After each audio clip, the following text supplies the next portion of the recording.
Kalau di apa, saya mau usul Bapak Kapolri di bagian narkoba, eee, khususnya pasal untuk pemakai Ya, bukan pengedar ya. ya, Kalau pengedar sih tembak aja lah, tapi kalau pemakai ya, ini kalau bisa itu pasal itu kan, ambivalen ya, bisa orang direhab, ya, bisa diteruskan ke kejaksaan. ya.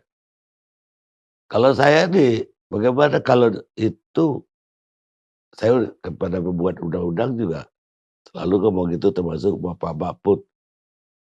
Pak Mahfud janji segera akan mengubah itu.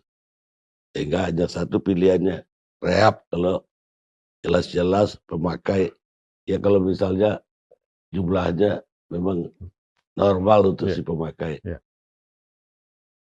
Sehingga tidak menjadi, tawar-menawar akhirnya, mau direhab atau mau terus Benar, ini usul. ya. Ya, saya kira ini memang menjadi satu masalah di lapangan yang memang harus kita pecahkan, karena memang kalau kita proses pidana semua, baik pengguna, pemakai, disamakan dengan pengedar, pasti juga penjara penuh, Pak, ya. Udah, Apalagi sekarang katanya 75% karena, pengguna narkoba, narkoba dan, pengguna lagi. pemakai, pengedar. Jadi, eee, terkait dengan pembatasan, misalkan 1 gram dia bisa direhab, itu, tentunya menjadi salah satu solusi, tapi yang paling penting mungkin bagaimana kemudian seandainya proses rehab itu dilaksanakan, proses rehabnya harus betul-betul, eee, dilaksanakan secara sungguh-sungguh. Sehingga setelah dia direhab, begitu keluar dari rehab tersebut, maka bisa dipastikan bahwa dia tidak menjadi pengguna lagi. Karena juga ada kecenderungan bahwa rehabnya tidak Salah-salah, sungguh-sungguh. Kalau asal-asalan. bahasa kita pro memori lah gitu. Jadi begitu dia sudah mendaftar di tempat rehab, kemudian, tidak dilaksanakan secara sungguh-sungguh, mendapatkan surat itu, suatu saat dia kedapatan Pakai lagi. tertangkap. Jadi ini juga tentunya, kita yang sama-sama memiliki peran dalam hal ini, stakeholder terkait tentunya juga harus mempunyai kesepakatan Sinergi yang lah. sama. Sehingga kemudian kalau betul ini bisa dilaksanakan dengan baik, saya kira, pencegahan terhadap narkoba, karena memang ini jadi masalah besar buat negara, dan ini juga sudah menjadi program sebenarnya, bagaimana membentuk kampung tangguh bebas narkoba. Jadi bagaimana seluruh stakeholder terkait, ada kepala desa, ada aparat-aparat lain yang ada, membuat, eee, kerjasama, ngawasi masyarakatnya, memberikan edukasi, terus kemudian apabila ada pengguna bagaimana kemudian itu diselesaikan, sehingga kemudian, kampung tersebut pelan-pelan penggunanya berkurang, terus kemudian apabila ada, narkoba yang akan masuk memiliki daya cegah, ini yang sedang, kita ciptakan. Sehingga mulai dari hulu sampai dengan hilir tentunya harus digarap, karena memang ini menjadi satu rangkaian. Apalagi, kita melihat dari pengungkapan-pengungkapan yang kita lakukan, kita melihat bahwa ini kan seperti teori gunung es, walaupun di beberapa tempat kita sudah mengungkap dalam jumlah besar, tapi, tentunya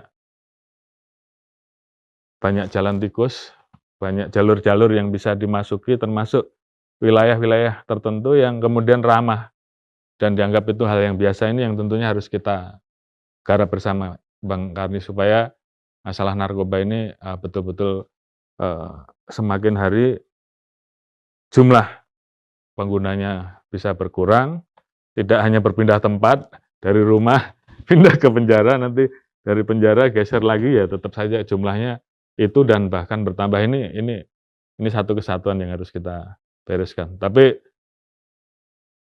ya saya kira terhadap pengedar bandar yang jelas kita tindak tegas, itu wajib hukumnya, tapi terhadap pengguna pemakai tentunya harus digarap secara khusus sehingga tidak Ya kemudian mungkin perlu ya, kerjasama dengan betul, rumah sakit siap. rehabilitasi. Rumah sakit itu pengawasnya kan Depkes itu. Harusnya Depkes juga turun Siap. tangan dalam hal ini. Baik, yang terakhir yang kita apresiasi juga larangan Pak Kapolri yang terakhir yang melarang gaya hidup mewah terhadap anggota, mobil pun harus Avanza atau Innova. Itu yang celaka kalau kita anggota, mobil kita udah 4 di rumah tuh, 2 mewah lagi. Apa harus dijual? Jadi gini Bang Karni, kan arahan dari Pak Presiden juga sudah jelas bahwa situasi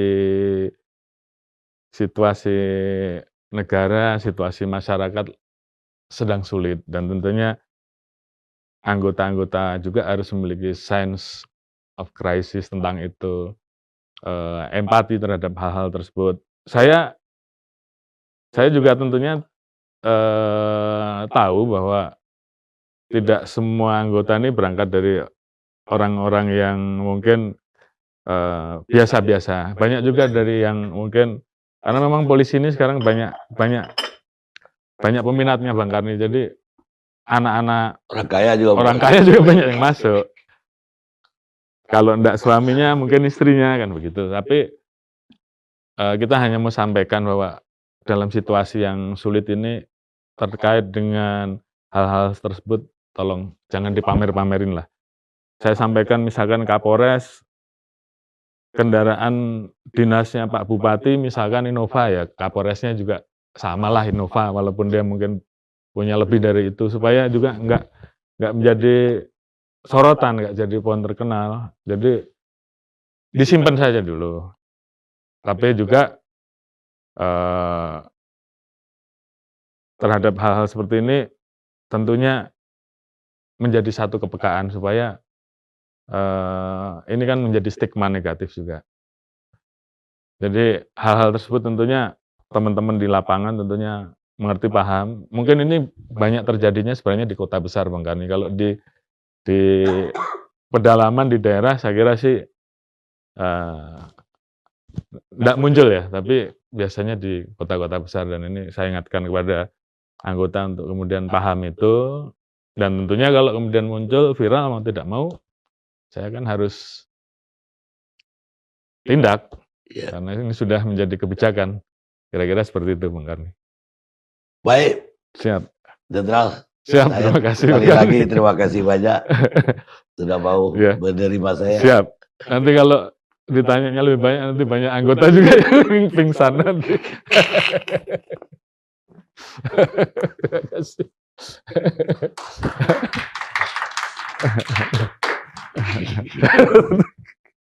Terima kasih. Udah gini tuh.